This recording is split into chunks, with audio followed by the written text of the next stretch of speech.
बिस्मिल्लाहिर्रहमानिर्रहीम अस्सलाम वालेकुम। इस वीडियो में हम ACCA के paper FA audit and assurance में सेल्स एंड परचेज सिस्टम की इंटरनल कंट्रोल सिस्टम पर जो डेफिशिएंसी पर सवाल आता है उसको हम डिस्कस करेंगे। इस वीडियो में हमारा मौजू जो है जून 2019 में sales and purchase internal control system की जो डेफिशिएंसी पर सवाल आया था फ्रीजिया कंपनी पर, हम उसको डिस्कस करेंगे। इसमें आपको 6 डेफिशिएंसी को आइडेंटिफाई एंड एक्सप्लेन करना होगा और आपको कंट्रोल रेकमेंड करने होंगे जो एड्रेस करेंगे इन डेफिशिएंसी को जिनको आपने आइडेंटिफाई किया है। और उसके अलावा आपको डिस्क्राइब करना होगा टेस्ट ऑफ कंट्रोल को जो ऑडिटर कैरी आउट करेगा। अगर आप सेल्स सिस्टम को जो आपको सेल्स सिस्टम जो गिवन है इन द एग्जाम क्वेश्चन उसको आज आप पढ़ते हैं तो आपको पहली जो डेफिशिएंसी आइडेंटिफाई करते हैं वो ये है कि क्रेडिट लिमिट जो है सेट कर रहा है वो receivable ledger clerk. Receivable ledger clerk एक जूनियर स्टाफ है और अगर कोई जूनियर स्टाफ क्रेडिट लिमिट को सेट कर रहा है तो इसका मतलब ये डेफिशिएंसी है। आप इसको डेफिशिएंसी आइडेंटिफाई करेंगे और आप उसकी फिर इम्प्लीकेशन बताएंगे। जूनियर मेंबर जो है अगर वो क्रेडिट लिमिट सेट कर रहा है तो उसके चांसेस ये है, उसका रिस्क ये है कि वो जो अच्छे लाइक क्रेडिट वर्दी कस्टमर नहीं होंगे उनको ज़्यादा क्रेडिट लिमिट दे सकता है, जिसका नुकसान ये हो सकता है कि फ्यूचर में वो लोग डिफॉल्ट कर सकते हैं और आपको बैड डेट्स हो सकता है। या फिर जो अच्छे क्रेडिट वर्दी कस्टमर है जिनके इंडिकेटर्स हैं कि उनका बिजनेस बहुत अच्छा परफॉर्म कर रहा है उनको लो क्रेडिट लिमिट दे सकते हैं, जिसका नुकसान ये होगा कि आपने उनको चूंकि कम लिमिट दी है वो आपसे सेल्स भी आपसे परचेज जो उनकी परचेज आपकी सेल कम होगी, तो ये भी आपका नुकसान है। तो ये आपने डेफिशिएंसी को बयान कर दिया। अब आप कंट्रोल रेकमेंड करेंगे। आप ये कहेंगे जो credit limit should be set by the senior member of the sale department, ताकि आप इंश्योर कर सकें क्रेडिट लिमिट जो दी जा रही है वो अप्रोप्रिएट है। ठीक है। उसके बाद अब आप ये भी कहेंगे कि जो क्रेडिट लिमिट दी गई है उसको रेगुलरली रिव्यू किया जाना चाहिए, ताकि अगर कोई कस्टमर फ्यूचर में स्ट्रगल कर रहा है तो आप उसको क्रेडिट लिमिट जो आपने इनिशियली दी थी उसको रिवाइज कर सकें।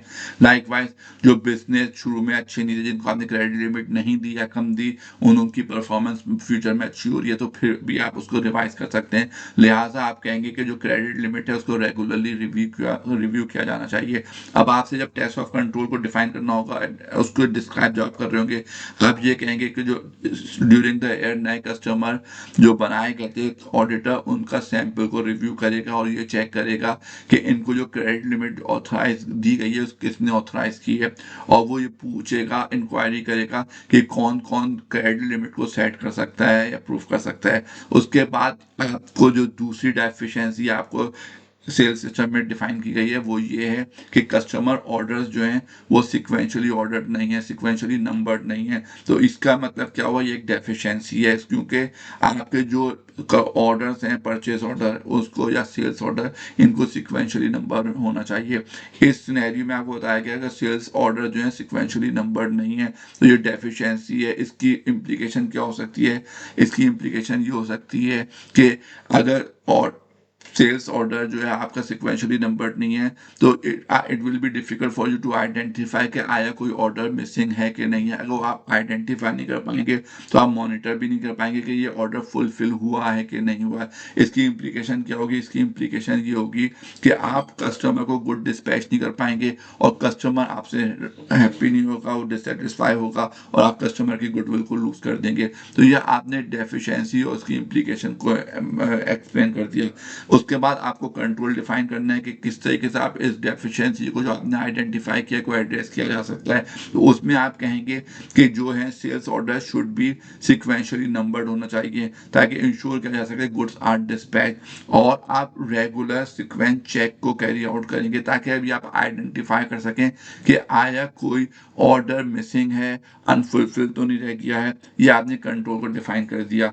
अब आप टेस्ट ऑफ कंट्रोल जो ऑडिटर परफॉर्म करेगा आप उसको बयान करेंगे। उसमें आप क्या कहेंगे, आप ये कहेंगे ऑडिटर कैरी आउट करेगा सीक्वेंस चेक टू रीपरफॉर्म। क्यों कर रहा है सीक्वेंस चेक, टू रीपरफॉर्म करने के लिए कंट्रोल को के इंश्योर करने के लिए सीक्वेंस न्यूमेरिकल सीक्वेंस है वो कंप्लीट है कि नहीं।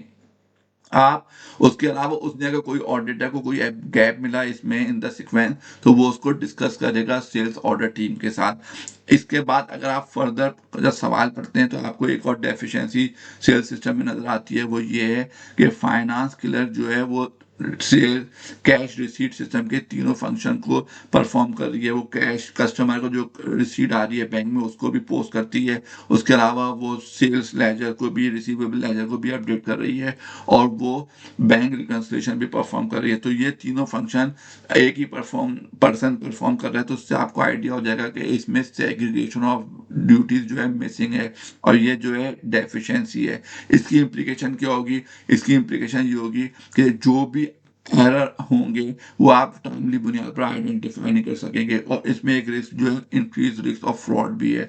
ये आपने डेफिशिएंसी उसकी इम्प्लीकेशन को बयान कर दिया।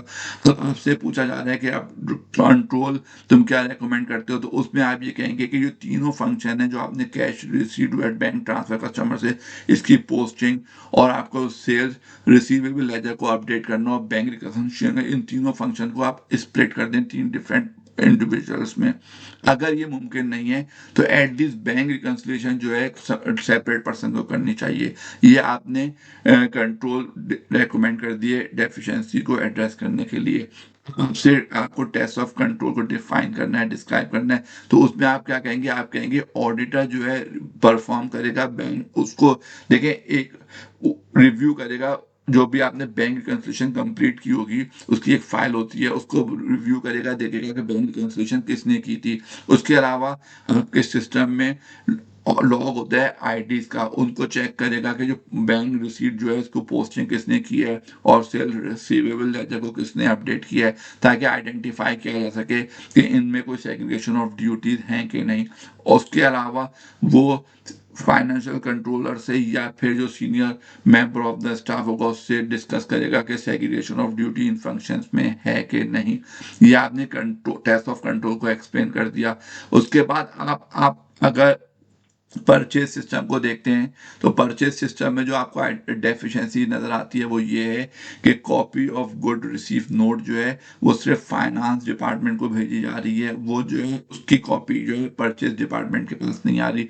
इसकी इम्प्लीकेशन क्या होगी? इसकी इम्प्लीकेशन ये होगी कि अगर परचेज डिपार्टमेंट के पास गुड रिसीव नोट की कॉपी नहीं होगी तो उन्हें नहीं पता चल सकेगा कि ऑर्डर जो हमने प्लेस किया था वो फिल हुआ है कि नहीं हुआ है। तो उनके लिए डिफिकल्ट होगा आपको आइडेंटिफाई करें, मॉनिटर करें, और इसकी वजह से आपका स्टॉक आउट हो सकता है और आपका लॉस हो सकती है सेल्स में। इसका जो आप कंट्रोल डिफाइन करेंगे, कंट्रोल ये होगा कि आप कहेंगे copy of good receive note जो है इसकी एक कॉपी फाइनेंस डिपार्टमेंट के पास होनी चाहिए, एक कॉपी वेयर हाउस में रखी जानी चाहिए, और एक कॉपी आप परचेज डिपार्टमेंट को भेजेंगे। अब जब परचेज डिपार्टमेंट ने copy of good receive note receive कर ली तो वो अपने परचेज ऑर्डर से उसको मैच करेंगे, देखेंगे कि जो हमने गुड ऑर्डर किए थे वही गुड रिसीव हुए हैं कि नहीं। जब ये मैच हो जाएंगे purchase order NGNR good receive note, तो वो उसको स्टेटस को जो उनके सिस्टम में परचेज ऑर्डर पेंडिंग या आउटस्टैंडिंग दिखा रहा होगा उसका स्टेटस चेंज करके कंप्लीट कर देंगे। ये आपने बताया। उसके अलावा आप ये भी कहेंगे कि वो रेगुलरली रिव्यू करेंगे कोई ऑर्डर अनफुलफिल है। अगर इन अनफुलफिल है, फॉर एग्जाम्पल आपने गुड ऑर्डर किया था और गुड रिसीव नहीं हुआ, तो आप फॉलो अप करेंगे विद द रेलिवेंट सप्लायर से। ये आपने कंट्रोल डिफाइन कर दिए।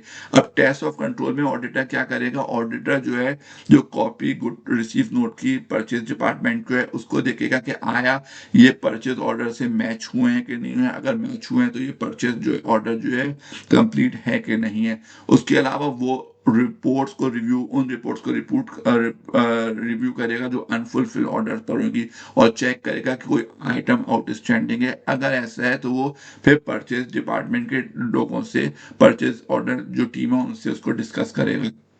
पांचवी जो डेफिशिएंसी आप इसमें देख सकते हैं वो ये है कि पेएबल लेजर क्लर्क जो है वो सिर्फ यूटिलाइज कर रहे हैं डॉक्यूमेंट काउंट कंट्रोल को जब वो इनपुट कर रही है इनवॉइस को इन द पेएबल लेजर में। इसकी इम्प्लीकेशन क्या होगी? देखिए डॉक्यूमेंट काउंट जो है कंट्रोल जो है वो सिर्फ उसकी कंप्लीटनेस को कंफर्म करता है कि आपने जो इनपुट कर रहे हैं इनवॉइसेस ये कंप्लीट हैं कि नहीं है, लेकिन ये वेरीफाई नहीं करता कि आया ये एक्यूरेट है या वैलिड है, इसको वो कंफर्म नहीं करता। तो इसके लिए आप क्या होगा इससे देखें, इसकी इम्प्लीकेशन क्या हो सकती है? इसकी इम्प्लीकेशन ये हो सकती है अगर आप इनकरेक्ट इनवॉइस अमाउंट एंटर कर रहे हैं तो ये आपकी सेटलमेंट ऑफ इनवॉइस में डिले हो सकते हैं, क्योंकि आप इन्वेस्टिगेशन हो रही होगी, आप सप्लाई को ईमेल भेजोगे, सप्लाई को भेज होगा, इन्वेस्टिगेशन में टाइम लगेगा, आपकी सेटलमेंट ऑफ इनवॉइस में डिले हो सकती है। या फिर अगर आप इन्वेस्टिगेशन नहीं किया तो आप इनकरेक्ट अमाउंट को पे कर सकते हैं। दोनों सूरत में आपकी सप्लाई आपसे नाखुश हो सकता है, डिससेटिस्फाई हो जाएगा, ये यार ये लोग क्या कर रहे हैं। तो हो सकता है वो आपसे जो उसने आपको क्रेडिट लिमिट दी होगी, हो सकता है वो उसको विड्रॉ कर ले या आपकी क्रेडिट लिमिट को रिकंसीडर करे। तो ये आपने बताया कि ये जो चीज़ है ये आपका क्या कहते हैं इम्प्लीकेशन है, इसका आप कंट्रोल क्या कहेंगे? आप कहेंगे कंट्रोल क्या होना चाहिए? कंट्रोल ये होना चाहिए कि जो आप इनपुट कर रहे हैं इनवॉइसेस को, वो बैचेस में होनी चाहिए, और उसमें आप अप्लाई करेंगे एप्लीकेशन कंट्रोल को, ताकि आप इंश्योर कर सकें completeness and accuracy of the input of the invoices. ये आपका पर्पस है। और उसके अलावा आप सीक्वेंस चेक को बिल्ड इन करेंगे in the system to ensure the completeness of the input. अब आपसे टेस्ट ऑफ कंट्रोल जो आपको डिफाइन करना है, उसमें आप क्या कहेंगे कि ऑडिटर जो है यूटिलाइज करेगा किस चीज को? टेस्ट डेटा प्रोसीजर को, ताकि वो ये असेस कर सके कि आया ये मुमकिन है कि डेटा एंटर किया जा सकता है बगैर बैच कंट्रोल टोटल के। उसके अलावा वो ऑल्सो सीक्वेंस चेक को देखेगा कि वो आया build in to the system है कि नहीं। तीसरी चीज जो ऑडिटर करेगा वो ये है, वो ऑब्जर्व करेगा जब इनवॉइस एंटर की जा रही होगी, ये देखेगा कि जब ये इनवॉइस एंटर की जा रही है तो कौन से एप्लीकेशन कंट्रोल को यूटिलाइज किया जा रहा है। आई होप इस वीडियो में जो हमने 5 कंट्रोल डेफिशिएंसी को आइडेंटिफाई किया ये आपके लिए हेल्पफुल होगी। 6 डेफिशिएंसी जो पेरोल सिस्टम पर है, पेरोल सिस्टम हम बाद में करेंगे, तो उसके साथ ही हम उसको इनकॉर्पोरेट कर देंगे। इस वीडियो में हमने सेल्स एंड परचेज सिस्टम की इंटरनल कंट्रोल डेफिशिएंसी को जो है उसको डिस्कस किया है। आई होप ये वीडियो आपके लिए हेल्पफुल होगी ये जानने के लिए कि आप किस तरीके से डेफिशिएंसी को आइडेंटिफाई कर सकते हैं, एक्सप्लेन कर सकते हैं, कंट्रोल को रेकमेंड कर सकते हैं to address the deficiency identified, और जो उन कंट्रोल को टेस्ट ऑफ कंट्रोल को डिफाइन कर सकते हैं, डिस्क्राइब कर सकते हैं जो ऑडिटर्स ने कैरी आउट करना है।